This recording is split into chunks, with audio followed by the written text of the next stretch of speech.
to achieve happiness. Sometimes you just need to kill a guy. Um,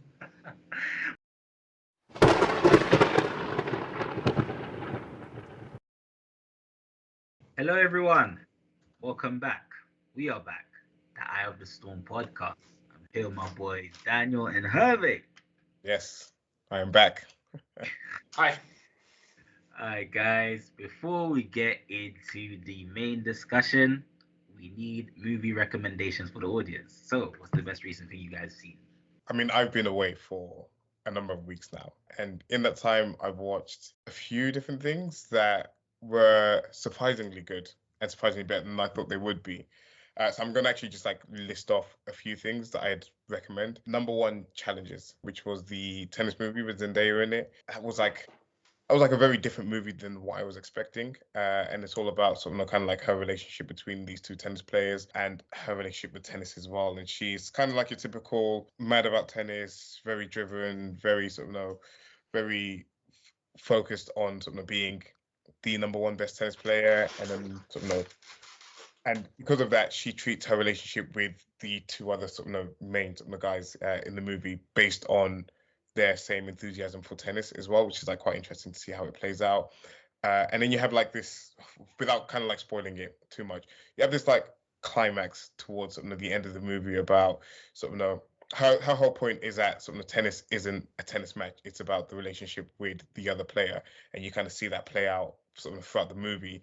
And then there's just like this absolutely great, fantastic scene towards the end where you see that hit its crescendo and fully play out, and that's a brilliant movie. So that's one. A few other kind of like notable ones to mention. There was what I watch, Love Lies Bleeding as well. One about a female bodybuilder who kind of goes on a bit of a roid rage, which was a little bit different, a little bit more of a smaller budget movie, and yeah, was just like quite an interesting one. Was that one good? Sorry, Because I've seen Challenges, but I haven't seen. I was meaning to watch the second one, the Love Bleeding, whatever it's called. But was that one good? that one was good. I actually really enjoyed it. At the start, I didn't quite understand what was going on because it's not your kind of like typical. It's not your typical movie. It's kind of like your smaller, little bit indie, smaller budget films where it's just kind of almost like a slice of life type type of film. Is it action packed or is it mainly drama based? Oh, there's very gory action in Love Lies Bleeding. There was a point where I had to turn away from the screen. It was like Okay, actually it was quite brutal. But I would recommend it. I would recommend it as well. And yeah, what else have I watched? Sorry, there was so many shows that I'd like started and hadn't finished. So it was things like Fallout, Invincible, and stuff like that. And I know, Daniel, you mentioned how you probably wasn't a big fan of how Fallout ended. I kind of just saw it as it was just like kind of good, light-hearted fun by the end of it. And I was like, it wasn't the most amazing thing in the world, but I really vibed with the feel of the show, the characters that we were that we were following along the journey and stuff like that. So at the end of it, it's not one of my most favorite shows, but it was a good enough thing to watch to pass some time. My thing with Fallout was that I think it's got a couple of different problems, including that it's trying to set up like 6 seasons of the next 6 seasons of the show, just putting everything Fallout in without any regard for pacing or whether there's any room for it. So it felt kind of overstuffed like that. But really, my big thing with the ending was that it does a thing that's kind of a pet peeve of mine, which is when evil corporations don't act like corporations, right? They just do evil things. Mm-hmm. And like my big question with that is always, okay, so you want to destroy the world. Okay, who's going to buy your stuff? Like what's the profit in destroying the world? Yeah, what's the end right? goal? Like, evil corporations exist in the sense that there are companies who do really destructive things, mm-hmm. but that usually means like causing pollutions and letting somebody else clean it up or exploiting their workers excessively. But destroying the world does not make anybody money. You know what I mean? Because since the whole plot hinged on that, I just stopped caring because like this is not something that's going to make any kind of sense. And I kind of understand that it's like it's satire and all of that, but like if there's nothing there, then I don't care. Yeah, that is the part that I didn't quite get as well.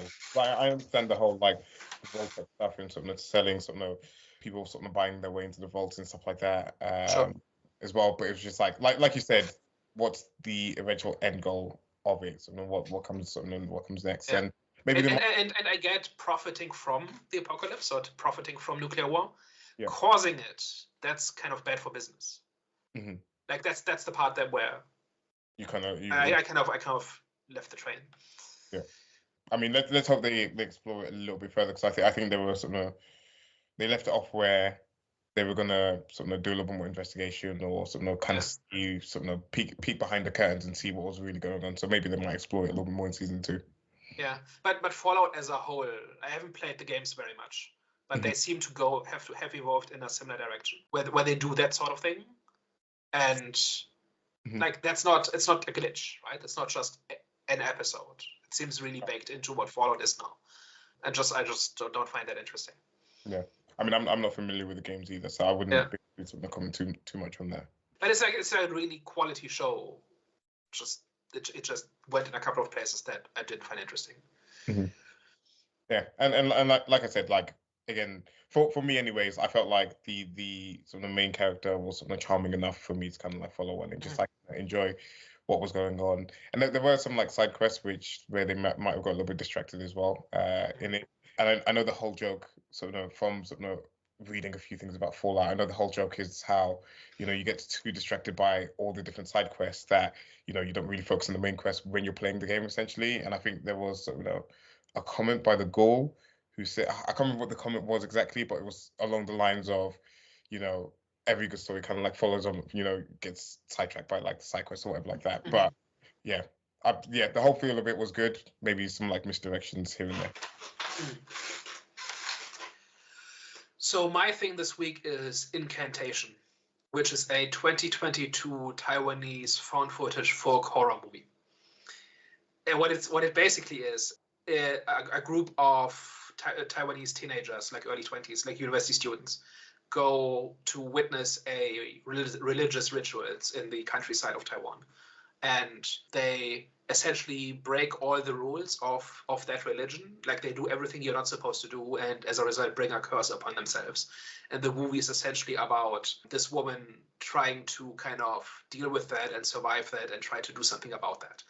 And that explores like what the nature of the curse is, why it's happening, how to, you know, what the steps are to get rid of it.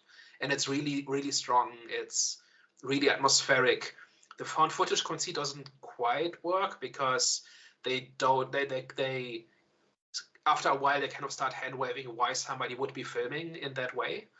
It works most of the time, but some of the time it doesn't. It also resorts to jump scares a little bit towards the end. When leading up to that point, it's all suspense all the time, and it does so very effectively with very simple means. Like if you watch it, you realize immediately how they did it, but it still works because it's very simple and very, very to the point. Just highly recommend. It's a very different kind of horror. It's technically kind of an exorcism story, but not in the way you would normally recognize it. And yeah, just highly recommend it. Yeah, I saw the trailer. It looked very unsettling. I always think I don't always feel unsettled by found footage movies. This one just felt just different from other found footage movies that revolve around religion. This one just felt, I don't know, it just felt a bit, like I said, it just felt unsettling and just a bit dark. I was like, okay.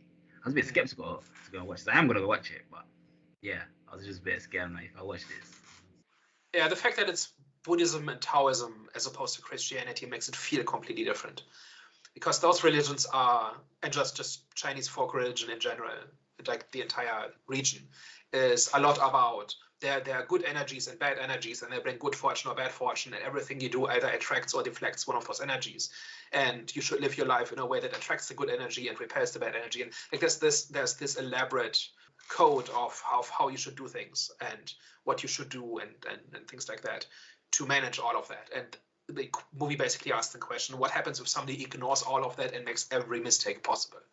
What actually happens to them? So it's that just makes it feel very different from like a Christianity focused exorcism movie with like demons and there's a priest with a crucifix and chanting a letter. Like it's got a completely different feel. Yeah.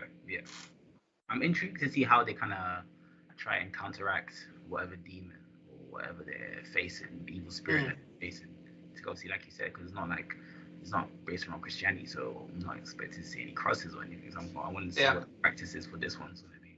And there's like exorcisms in those, like there's demons and exorcisms in those religions, but all the details are different and the steps are different, and a lot of it went over my head because I know some things about those things, but not as much. But just looking some, like if you read like opinions from like actual Buddhists or people who grew up in East Asia, they say, yeah, this weirded me out because this is like this is everything my grandparents told me to never do, and the characters in this movie do it, the kind of thing. So it's really interesting, really well done. Yeah, it makes it more interesting. Cool.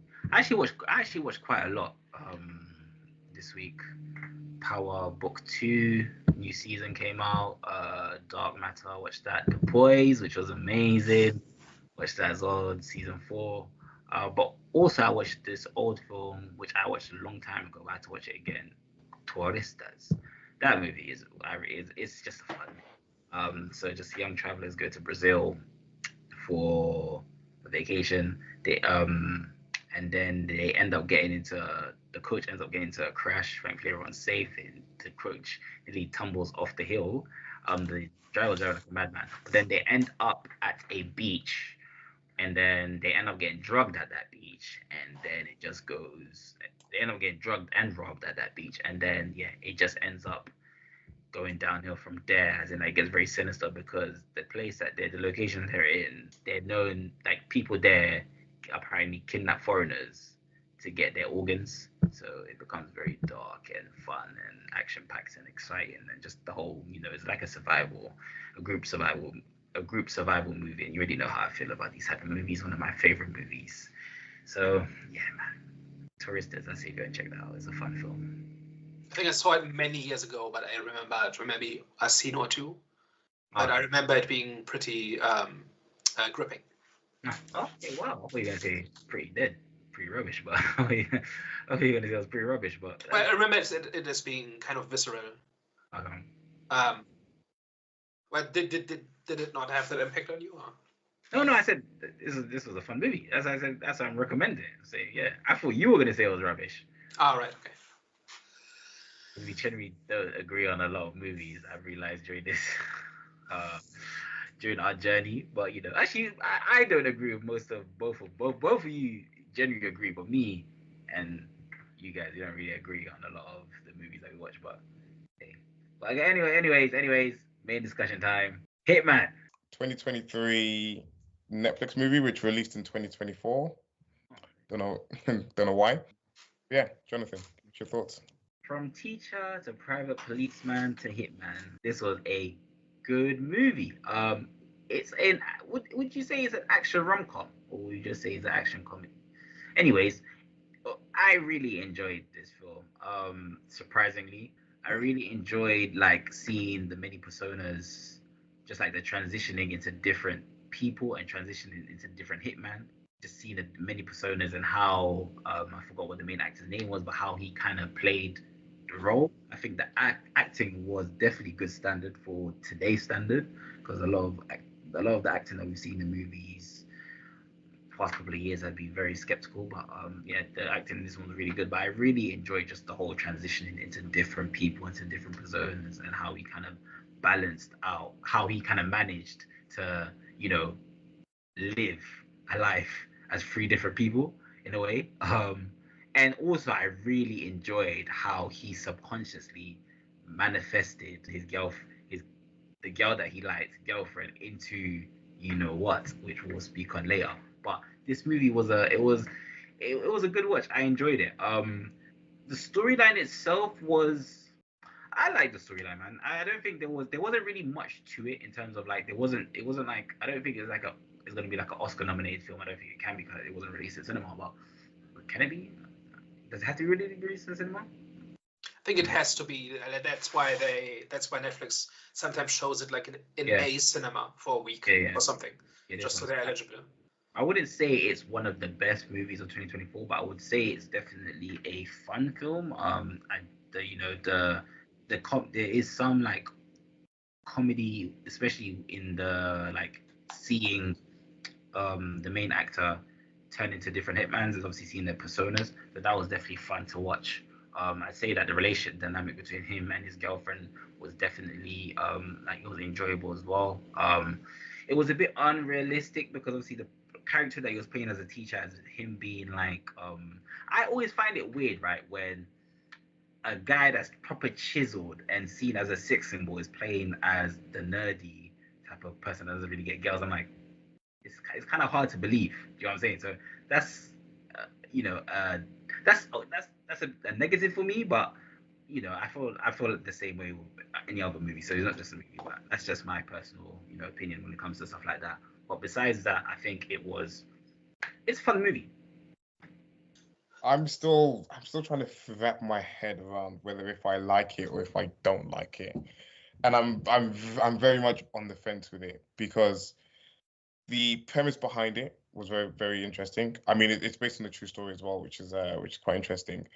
And the whole like exploration of like the self and sort of the ego and id and stuff like that was like very surface level, and I felt like they probably could have delved into it a little bit more. I feel like they probably could have like shown a little bit more, sort of, kind of some like the internal conflict within the character a little bit better as well. Like I feel like they could have like kind of like shown his transition as well as sort of his love interest is sort of kind of her character. I feel like they could have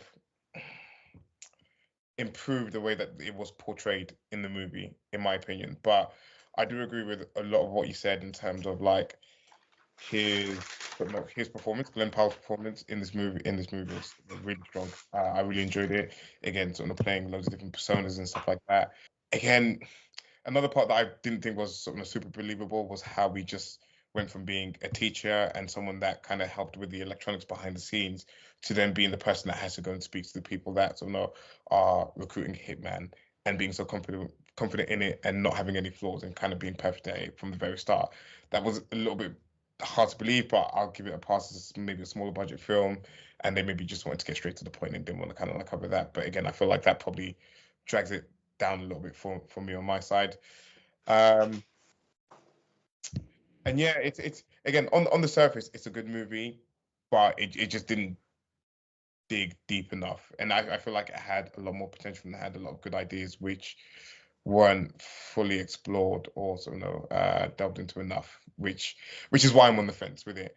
And I know this was meant to be a comedy as well, and like you said, when it was like kind of transitioning into different characters, it was fun and funny. But outside of that, I don't think there was too much great comedy in the movie at that point as well, because I do feel like it was like a rom-com as well. Um, did I like it or did I not? Again, I'm trying to just like still like again, there's certain aspects of it that I did like, and there's certain aspects of it that I didn't like as well. So yeah, it's I'm still kind of like processing my thoughts on the movie as we're kind of discussing this, and we'll get into it a little bit further in.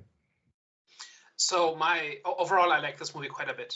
I think it's a very focused movie. I think it knows exactly what it wants to do, and it pursues that. And it's like a straight arrow. It goes directly from start to the finish line, and it doesn't take any detours. And I think it communicates its ideas very clearly. I think the performance is great, especially for the main character, where he's not just three different personas in the same person, but also those kind of bleed into each other. Right? It's not like it's like a switch between the three. They start to merge eventually, and kind of, and the lines tend to blur a little bit. Some of it is quite heavy-handed because there's several scenes where he just explains the message or the concept behind the movie just at the camera, right? Specifically in all those classroom scenes, where they all just happen to be exactly relevant to the plot, and it's laid out in very simple terms what's going on. And then the ending is a little bit maybe unexamined, where the message seems to be to achieve happiness. Sometimes you just need to kill a guy. It was not nearly like it seemed like that seemed to be like it seemed to be a happy ending, and I don't know if that's on purpose or if that's kind of just happened. Did you appreciate the message because I think I was gonna say, because you guys had you had a similar opinion. I don't know if it's similar, but you had an opinion about Beekeeper, about the message that they were pretty much spewing, right? So you saying the same for this in terms of the message? Basically, yeah. I was going to bring up the comparison to Beekeeper because there doesn't seem to be any ambiguity at all about what they did to achieve happiness in the end, and the voiceover just like, unless it's so subtle in its satire that that's the point, that the narrator is so far gone that he doesn't even realize how messed up this is. But I can't tell the difference between that and the author genuinely thinks this is a happy ending, and I'm not sure. But I didn't pick up on any tells that showed me that this was deliberate. I hear you, but sometimes can't you just take a movie how it is, like just Yeah. what it is, like it's I don't. This in terms of what I mean by that is, so maybe the script writer wasn't trying to push a message. It was just like, okay, this is a fun ending. So I'm not necessarily trying to push a message and saying that, like obviously for Beekeeper, I understand your points that you made for that. And obviously for this one, I understand the points that you made for that. But maybe that's not. He's not trying to say that is the right way to go about it, but it's fitting for this movie. Yeah. No, I see what you're saying, but it's still supposed to be a happy ending, and it still very clearly shows that is what fixed his life, right? That he became this way and took these steps, right? It's not a matter of, okay, I just needed to be a bit more assertive. Like it goes way beyond that. But one thing that I will commend him on, and there's a question I'm going to ask, don't you think that was it was more like he was manifesting himself subconsciously, same with his girlfriend? Because one thing that I did like was that he didn't even realize that he was turning his girlfriend into a killer, which I think was like one of my favorite things that were executed in this movie. So do you think that whole, like, with what you're saying, because what they're trying to say is, oh, you just need to kill someone to reach happiness, do you think what led to that point was more of a subconscious thing? I mean, he didn't plan to do it, right? Like, exactly.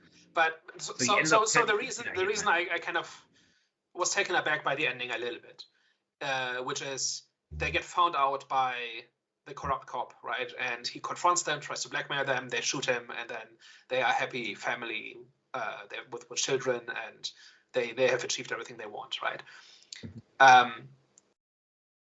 I did not see any kind of ambiguity. Like, they're not even saying, okay, we have achieved what we wanted, but at what cost? Or there's no sign of regret or grief that they killed somebody over this, right? And a movie does not always have to have a message. And actually, I prefer it when movies don't. I prefer it when movies express ideas and explore them as opposed to telling you what to think. But the author still picks, who the good guys are, who the bad guys are, what's the problem, what's the solution, from whose point of view the story is told. These are all choices you have to make when you tell a story. And in this movie, it certainly came as, like, it was presented as, this is a level up moment for Gary, right? He is in a bad place. He's kind of a loser, even though he doesn't seem to have any problems other than being a bit lonely. But like in the end, he's a better person, and the fact that he is a killer in the end does not tarnish that or qualify that at all. That doesn't seem to have occurred to the writer. I understand. Question: how did you guys feel about casting for, obviously, Glen Powell for this type of character? How did you do you guys have an issue with the character, the actual actor, not matching the character? Yeah, I mean, for me, like you said, it wasn't believable when he was like sat in his apartment and he was a guy with 2 cats eating dinner by himself. I looked at him and I said, how? I literally said to myself, how? And I get what they tried to do in terms of like putting him in some baggier like shirts and jumpers and stuff like that to maybe hide some of his physique and stuff like that. But I feel like there was one scene where he was topless and you could see that he was ripped, and it just doesn't lend well to the audience believing that he is the type of person that would be alone or would be kind of like all by himself, essentially. But yeah, so for me, it wasn't completely believable. and I think the thing was more that he lacked confidence, right? Yeah. But then it's not entirely clear. Like he's professionally successful. He has a good job. He has a house, right? Like he's not a loser, right? He doesn't live like in a dirty studio apartment and has never achieved anything in his life, right? So it's not really clear to me why he, other than just being generally an introvert, a little bit. It doesn't really seem to connect with him, but like the way that he just needs, a little bit of a push to become more assertive, and because of that, he becomes a better, more well-rounded person. That didn't really seem very motivated, right? It kind of just happened. It's just he's good at it immediately, and like you said earlier, he's flawless at it immediately, and there's no real learning curve for him really, or he never struggles really with becoming better at this job, right? He's just an immediate prodigy, and it seems like he just slipped, like this persona of what was it, Ron already exists, and he kind of just slipped into it, and it's just fully formed. There's no process. There's no real escalation where maybe he improvises the first time and he gets a bit lucky, and then he learns and gets better over time and stuff like that, right? That's kind of missing. Yeah. And I do understand as well, like him being a psychology teacher, and obviously them showing that he's studying some of the marks before he's going to sort of meet them and trying to create the perfect form to to match who he's going to meet. So I do understand that, and I do understand that explanation, but I just felt like it could have been fleshed out a little bit more. We could maybe seen some of the learnings behind that to then sort of truly believe that he sort of kind of like mastered his craft, as opposed to him being perfect at it straight away. Yeah. Oh, so you didn't think that was basically a role where like he was using his professions to kind of aid him in his career as a hitman? Yeah, I mean that part makes sense. That part makes sense. But it would have been interesting to see him maybe misread it one time, or maybe like have that learning curve somewhere along the lines, and not just because this is what people say about a lot of like female characters that are sort of written in modern media, where they're immediately the girl boss and they're perfect at everything, and sort of they can do no wrong. And again, it lends to the argument that if this was probably a female, it may have been received differently to it being a man, basically. So it just would have been good to see some of the character flaws within him. Yeah, like that would definitely come up, and I think that's something that you can accuse this character of. Like I'm on record saying it's not supposed to be a gendered concept. It has become one. It's being misused as one. And I think, like we did the whole Beekeeper episode about that as well. And I think this can be like he's maybe a bit too good at it too quickly. Like I can like somebody can discover that they have a knack for something and then are surprisingly good at it, and then it comes easy to them, right? But it seems like he just like they went from 0 to 100 immediately, right? With if they had shown, and they do take time, right? They do show 5 or 6 sting operations where he plays different characters, and maybe they could have shown how the first ones are maybe a bit clumsy and he makes mistakes, but number 4 or 5 he's got it down, something like that. And I think that would have made it a more interesting journey as well, where it's clear that this is his talent and he's now discovering this talent, but he still has to learn it. I don't think there was like a close encounter in terms of like the repercussions that could have happened if he got found out in like the first 2 scenes where he's actually meeting people that want to get someone killed. So I definitely do agree with that. But you guys kind of touched on like female characters. How did you guys feel about is her name Adria? Arjona? That's the actress. Madison is the character. Yeah. So how did you feel about her character in the film? I liked her. I think I think she's. I always kind of like it when different characters are kind of different answers to the same question. And here, this question is kind of, what if you had to play a role to be your true self, kind of thing, right? And she kind of does that, right? She plays the timid housewife, right? Because she's in this abusive relationship, and then she's changed during her relationship with Ron, who is also a fictional character, but she changes him in the process, and there's this whole thing about if you pretend for long enough, eventually it becomes real, right? As applied to personalities. And I think she's kind of an interesting mirror to Gary in that way. See, I had a question on the whole timid, abused housewife aspect of it, because I wasn't never really sold that she was one. Even Yeah. like the way that they interacted in the sort of opening meet when they're in the restaurant, and she's kind of, especially like, and I don't know it firsthand, but you do kind of hear accounts of like sort of women that have been sort of domestically abused and things like that, and how maybe fearful they are around men, and she seemed to be immediately too comfortable around him. And these are sort of small nitpicks around it. And there was the whole thing about the man's life insurance policy, which came up a little bit later in the movie. So my question towards the end of the movie was she a timid, abused housewife, or was she manipulating him from the start to try and get this insurance policy paid out, essentially? And so I think the housewife persona was a role she played, and because she had played it for so long, it had become real. Mhm. And then when she got a chance to change it, she pretty quickly turned into a different person, right? Like the next time she and Gary meet, she's a completely different person, right? Because at that point, she's been on her own for a few weeks and she's escaped this abusive relationship, and she's no longer constantly in fear of saying the wrong thing. And as a result, she's become probably her true self again. As for the life insurance policy, I didn't pick up on any details where that suggest she was trying to exploit that. But it was like that whole thing towards the end when they had the cop, the other cop that was kind of like confronting them in a thing, and then he brought up the whole like thing about like the life insurance policy and how maybe that was her ultimate goal essentially. So that's where that. Yeah, but were there any clues that was in fact her goal as opposed to just getting away?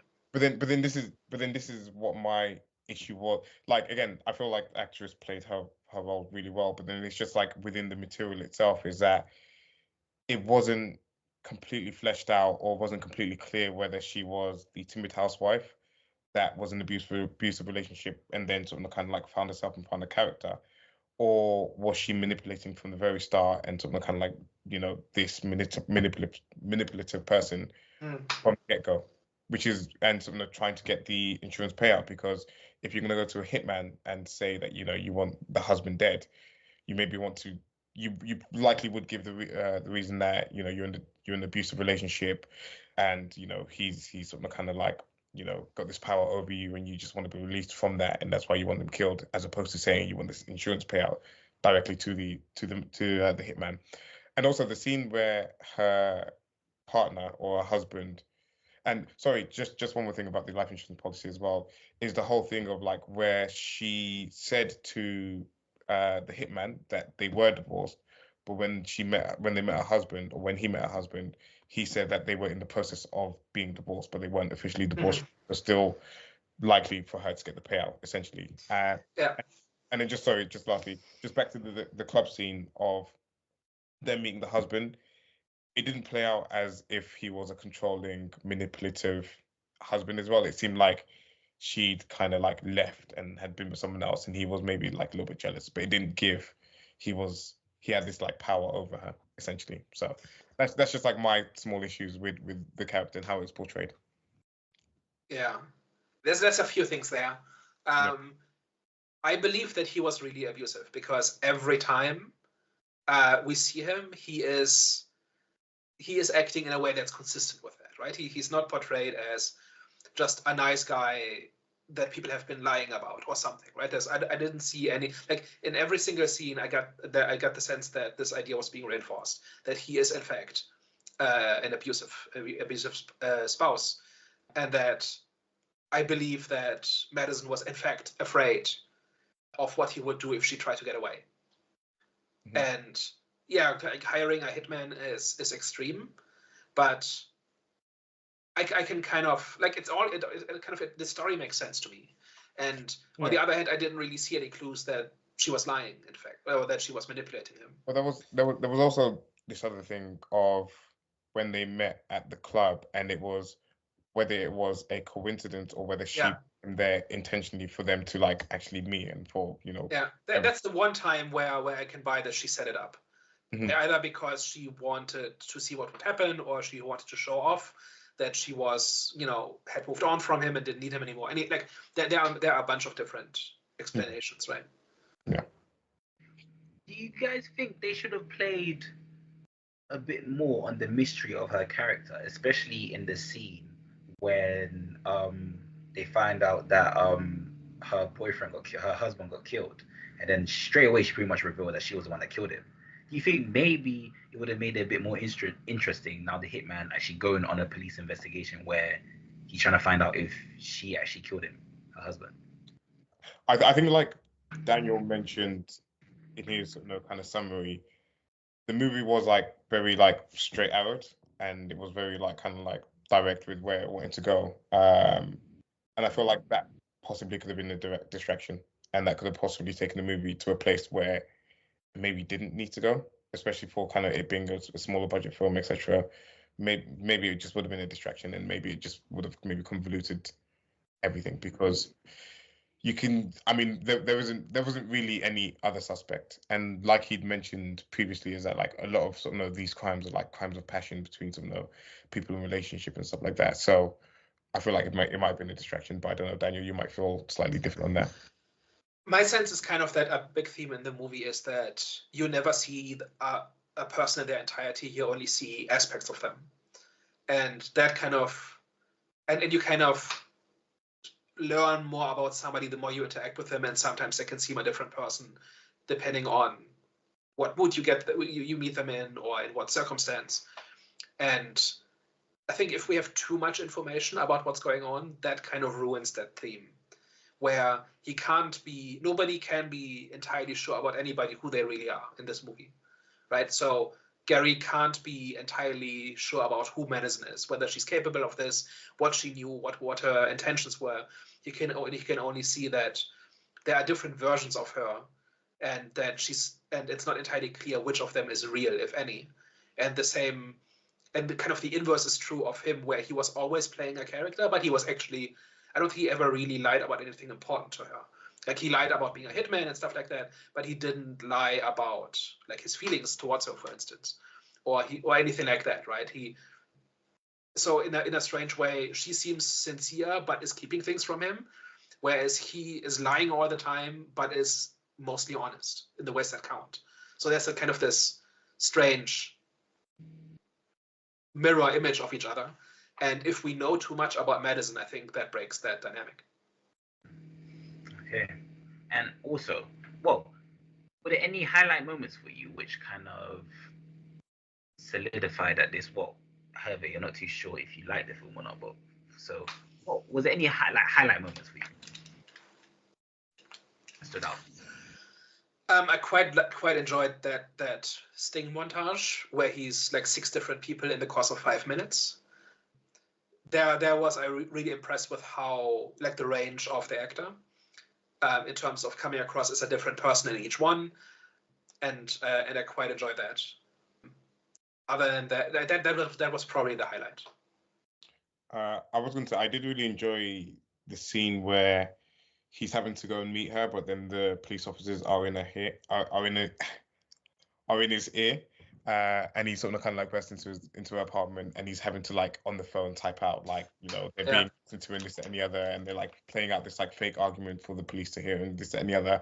I felt like that scene was done really well. That was a fun sequence. Yeah.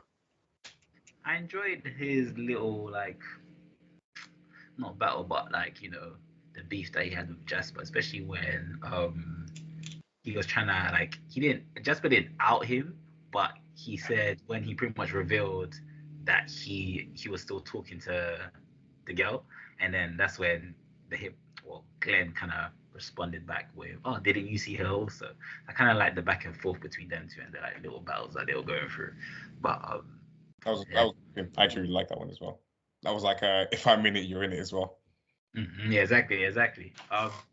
So okay, Daniel, I've spoke about this before, right? Where you said you don't really like when people consider films that are not good enough to be in the theaters to be that go straight to streaming, right? Mm-hmm. But for both of you, would you consider this a streaming film? Like, this is a film that holds enough weight. Do you believe that this film could have been a film that holds enough weight to go into theaters?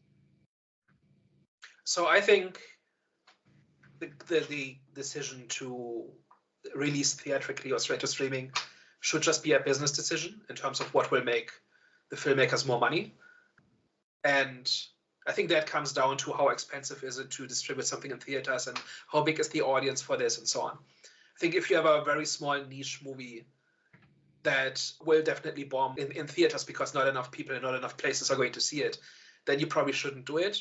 And you might be better off with releasing it on streaming, where as long as you have like a small cult following, it may be worth it for the streamer to have your movie in their catalog, right? So I think if I was a filmmaker and I had made this really niche thing that I think would have an audience but not a very large one, then I would go straight to a streaming service and say, hey, I've got this thing, are you interested? And I think this is a proper movie with broad appeal. Like it hasn't got too much action in it, but it's got humor in it. It's got it looks appealing. I don't see any reason for why this made only $1 million at the box office. I don't know the history behind that, whether this was a proper release or what. But this is a proper movie to me. It was a very limited release in cinema, and I think in 2023 most people caught it at London Film Festival, as opposed to it having a proper release. And in 2024 it went straight to Netflix, which is quite frustrating. Yeah, because I'm like I agree with you. I feel like this would have done well in theaters, or well enough for them to have recouped. Well, currently nothing does well in theaters, but except for what's that Pixar Inside Out 2. That's the only thing that does well at the moment. Bad Boys as well, to be fair. Bad Boys is actually doing well. Really well. Yeah. No, but like it's a tough time for things that are not an IP or not a sequel, and this is an original story that has not been adapted before, as far as I know. Mm-hmm. So I can see the calculus of like this is not the sort of thing that people go to the movies for at the moment. Yeah, but do you feel like the word of mouth could have carried it? Because I mean, at the moment it's sitting with a 96% critic score, a 94% audience score, if I remember correctly. And sometimes you have these movies which are slow burners to start with because it doesn't have to make all its money in the first opening week, but through word of mouth, more people are going to watch it. Especially because I don't think there's anything major in the cinema at the moment or coming up, apart from maybe Deadpool and Wolverine, and then maybe a few other summer movies. But I don't feel like there's in this particular window too much competition where it can make some money. There would have been space in the release schedule, definitely, even a few months ago. I don't know. I just think this is a proper movie. It could have, and I think it would have bombed because most things like this bomb at the moment. People really only go to big franchise movies in at scale, and I think for this one it may have been the right choice, which is a shame, right? It's not what I want it to be, and I don't know if this movie benefits from being on a big screen because it looks fine, but there's nothing about it that looks better on a bigger screen, I don't think. So this might have been the right call. If that's the case, right? Because you guys were saying how you like how movies can be direct, right? So it's not too convoluted. Yeah. I remember when I mentioned about the whole thing about if they added the whole mystery element, you felt that it might have gone, like you said, it might have kind of distracted us from the main story at hand. It might have just, like you said, been convoluted. But films that are direct, I believe, tend to go straight to streaming. Whereas films that have many subplots, not many, but a few subplots that can still kind of make its way round to the main plot at hand are the films that kind of are hold enough weight to be in the theaters. So that's why I'm a bit in two minds whether or not this film could have held enough weight in the theaters, because like you said, even though I did enjoy it, I felt like it was very direct. I don't think it there was anything like I said, I don't think there was any other elements or subplots where it drifted away a bit from the story, but it still fell into place with the main plot. So yeah, that's my opinion. I don't know. I don't think it would have held enough weight, and I think I kind of felt the same way with what's the film, the one which you guys that you enjoyed, Daniel, but I didn't really like. No, the movie that you liked, but I didn't really like it. What was that film? Oh, Stuntman, the Stuntman. Fall Guy. Oh, Fall Guy. Yeah. I found the same way with this. I like this one, by the way, but I think it's with Fall Guy, it was kind of like very direct, like, which is cool. Yeah. But I just don't think like films that don't really have like, isn't like a bit complex where it kind of isn't complex enough. I think it feels like just very direct. I think those are the kind of like films that end up in streaming in a way. Yeah. It kind of feels small, right? It looks a lot like a Netflix production. Just how it's shot. Like I watched other Netflix movies the same weekend, and it fit right in terms of how it looked, which is not a compliment.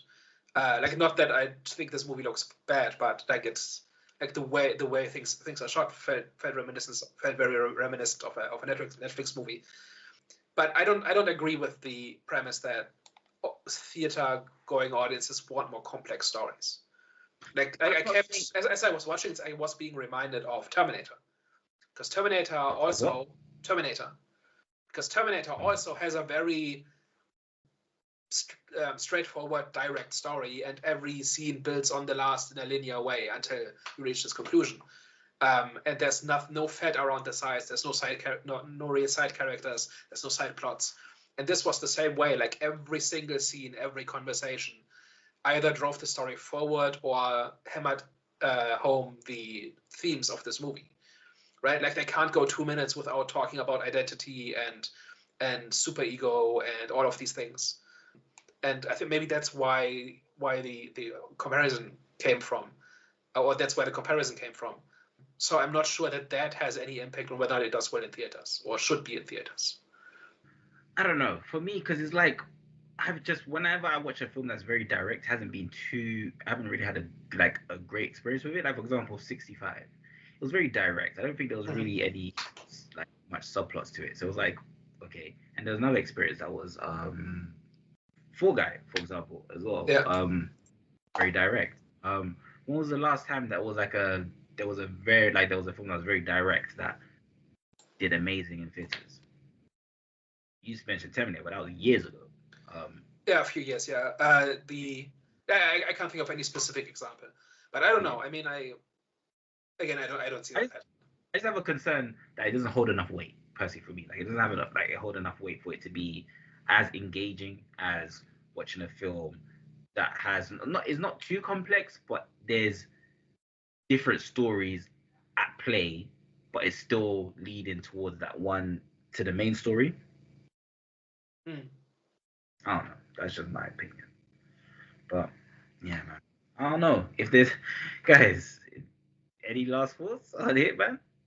So, like, we talked a little bit about the themes of the movie, right? Like identity and constructing identities and lying until it comes to truth and stuff like that.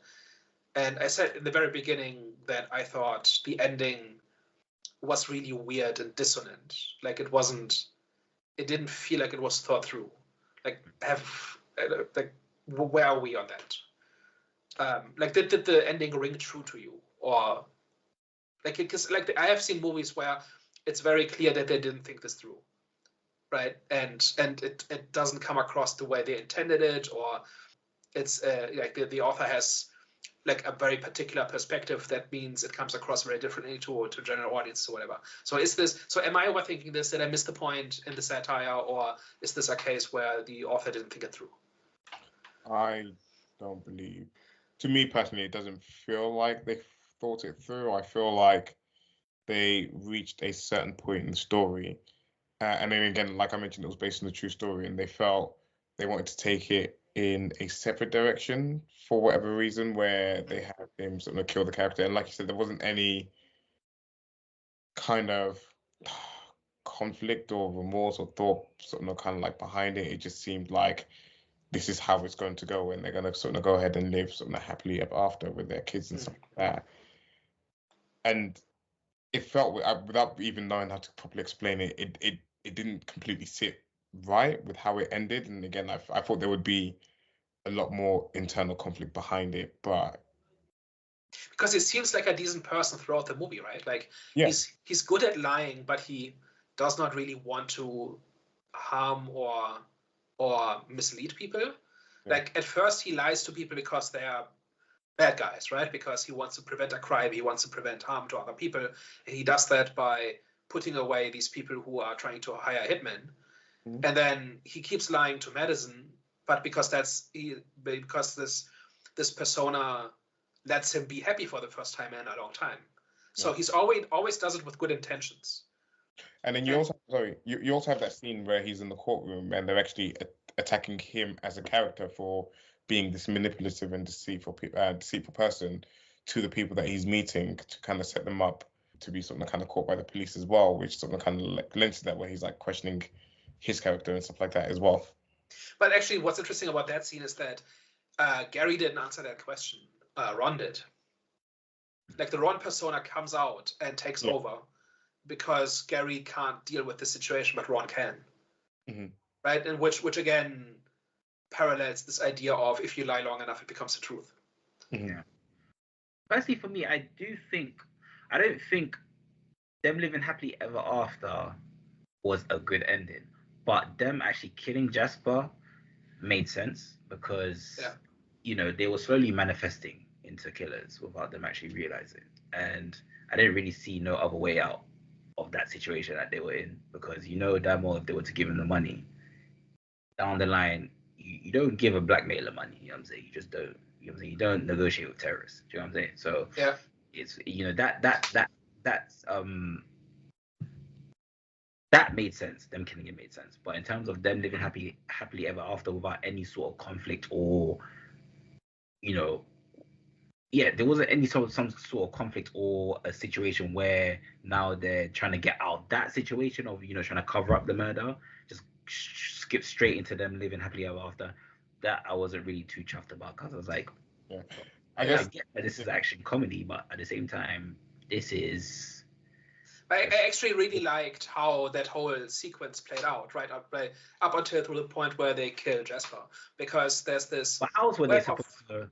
Right, no, that's what I'm building up to. Like there was this web of lies that they've built kind of with good intentions and kind of unintentionally, and it keeps like the net keeps tightening around them, and one by one the off ramps are disappearing, right, and they're becoming more and more trapped, and then they are suddenly confronted by this blackmailer, right, who can destroy everything they've built. And then they panic and kill him, and so, but right. So I like that entire thing made a lot of sense, right? And the reason why they couldn't just come clean to their boss, or why they couldn't go anywhere, like do anything else. And the fact that they killed him is not my problem. My problem is that they don't have any remorse about it, and that the movie portrays it as the solution to all problems. Are you so? I think another scene which maybe encapsulates that kind of like emotion.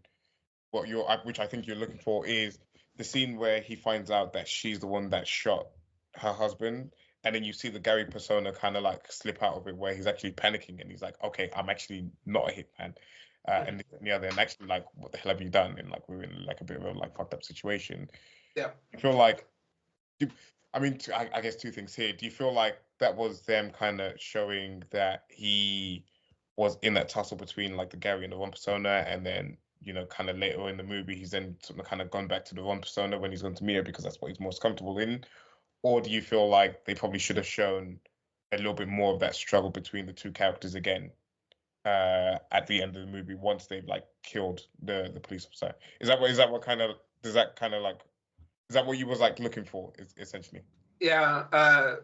So he makes a big deal in the closing narration about how he is not Gary anymore and he's not Ron anymore, but he's a fusion of the two. Yeah. Right? Which, like, the positive way of reading that is that he's just more assertive and confident than he was in the past, and that's a good thing. I don't know. I think the main thing I'm looking for is regret, right? This whole thing about how, like, you could even play this a little bit further and say that they're still playing a role when they're the happy family, right? And if they play it for long enough, then maybe it will become real. Like that could have been the thing, but the movie didn't. I didn't see any indication that the movie thought that that's what's happening. I thought the movie was saying they really are now the perfect happy family. There's no problems with any of this, right? I don't know, like, and you could have had this with a facial expression, or I don't know, or maybe they put on a happy facade for the children, but when the children aren't around, they show remorse or something, right? Like, it would have been very easy to show this, and even within the same amount of time, and as a montage and all of that, and that just unless I missed it entirely, it just wasn't there. No, I don't think it was. Oh, guys, what would you rate this one? I think, like I said at the start of the review, I was like on the fence with it in terms of being good or bad movie. I think I lean a little bit more towards it being a good movie. I did enjoy most of my time with this film. I'd probably give it a 6.5 out of 10, which is like slightly more positive than negative. Yeah, it's enjoy. I can see why a lot of people really enjoy this movie and really sort of like highly rate it. For me, there's a few missteps or things that I sort of kind of questioned and maybe didn't completely sit right with me in it, especially like kind of like some of the characters, how it was portrayed and stuff like that. But I think overall, like, you know, there's no harm in watching this movie. You'll for the most part have a good time watching this movie. So I give it a 6.5, maybe a low 7. Daniel? So I overall, I really like the movie. I think it's solidly acted, like well acted, even it's solidly written. It knows what it wants to do, and it does that very effectively and with a lot of focus. Like, the reason I've been harping on about the ending a lot is because that's kind of like the big conclusion. Like, that's what it all builds up to, especially for a movie this linear. And it left me a little bit baffled, right? Because it, you know, like for the reasons we've talked about. But overall, I think it's a really well-constructed movie. It's not the meandering mess that a lot of Netflix productions are. Like, and this is not strictly a Netflix production, but, you know, it's a movie you'll find on streaming, right? So for that reason, I would give it maybe a 5 out of 7. So really quite good. It's just a little bit baffling. Like, it's like the last 2 minutes kind of make me question what the author was trying to do in the first place and whether I like it. But just as a movie and as like, it's a very enjoyable watch. For me, I'm gonna give this a very low 7. I don't want to say 6.9. I was gonna say 6.9, but I don't want to start this type of rating. So I'm gonna give it a very low 7. Very, you know, I had good experiences. There were critiques that I had and problems that I had in terms of, like, you know, the actor not matching the character, and them not making it, you know, adding a bit of subplots where I wanted to maybe see a bit of mystery revolving around his girlfriend. But besides that, I do think, you know, seeing the whole transitionings and whole, you know, performances in terms of like performing the different personas and different hitmans, and just like seeing the relationship dynamic, and just, you know, just the whole self-conscious theme in terms of just turning yourself into a killer without actually realizing that, I enjoyed that. It was a fun movie overall. Yeah, man, it was good. It was a good Netflix film. It was a good Netflix film.